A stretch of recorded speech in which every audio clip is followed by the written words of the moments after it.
महापे गावामध्ये एक टेक्नोसिटी म्हणून जो आय टी पार्क आहे त्या ठिकाणी एक शेअर मार्केट रिसर्च म्हणून एक कंपनी होती. त्यामध्ये नागरिकांना अधिक परताव्याचं आमिष दाखवून त्यांच्याकडून इंट्राडे ट्रेडिंग आणि इक्विटी स्टॉक मार्केट ट्रेडिंगमध्ये लोकांना गुंतवणूक करण्यासाठी प्रलोभन दाखवण्याचा प्रकार घडत आहे अशी माहिती आमचे जे फायनान्शियल इंटेलिजन्स युनिट आहे त्याचे PSI काकड आणि API गोरे यांना मिळाली होती.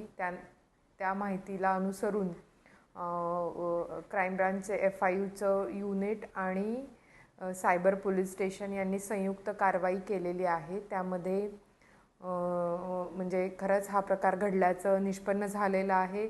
त्या ठिकाणी मिळालेल्या माहितीनुसार त्याचे अकाउंट्स त्या ठिकाणी मिळाले. त्यामध्ये 5 NCCRP पोर्टलवरती तक्रारी दाखल होत्या आणि जवळपास 1 कोटी रुपयांची नागरिकांची फसवणूक यातून घडल्याचं निष्पन्न झालेलं आहे.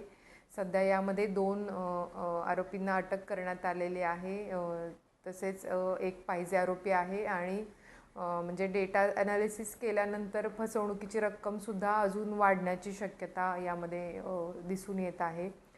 सध्या आम्ही त्या ठिकाणाहून 19 मोबाईल्स, काहीतरी 13-14 सिम कार्ड्स, म्हणजे त्या मोबाईल्स व्यतिरिक्त additional SIM cards, laptop, SIM box वगैरे असं साहित्य जप्त केलेलं आहे आणि तपास सध्या सायबर पोलीस स्टेशन करत आहे.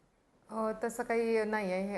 हा पहिलाच त्यांचा प्रकार होता आणि म्हणजे त्यापैकी जे अटक केलेले ते टीम लीडर आणि अशा प्रकारचं काम करणारे लोक आहेत.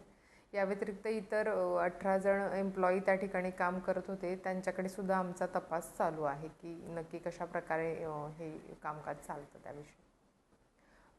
त्यामध्ये असं आहे की लोकांना म्हणजे पहिल्यांदा ते कॉल करायचे आणि विचारायचे की तुम्ही शेअर मार्केट ट्रेडिंग करता का? मग त्याचं हो आल्यानंतर तुम्ही काय करता?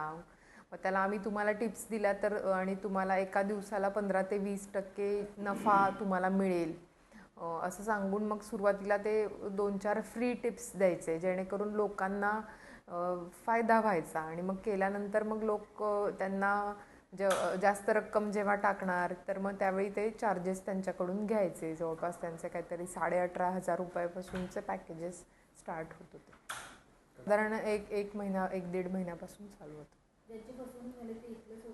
नाही, ते ऑल इंडियातून NCCRP पोर्टलला 5 कंप्लेंट सध्या रिपोर्ट झालेल्या आहेत. तर त्यांनाही बोलवून किंवा इतर आपल्या नवी मुंबई पोलीस आयुक्तालय हद्दीतील काही तक्रारदार आहेत का याचा देखील आम्ही शोध घेत आहोत.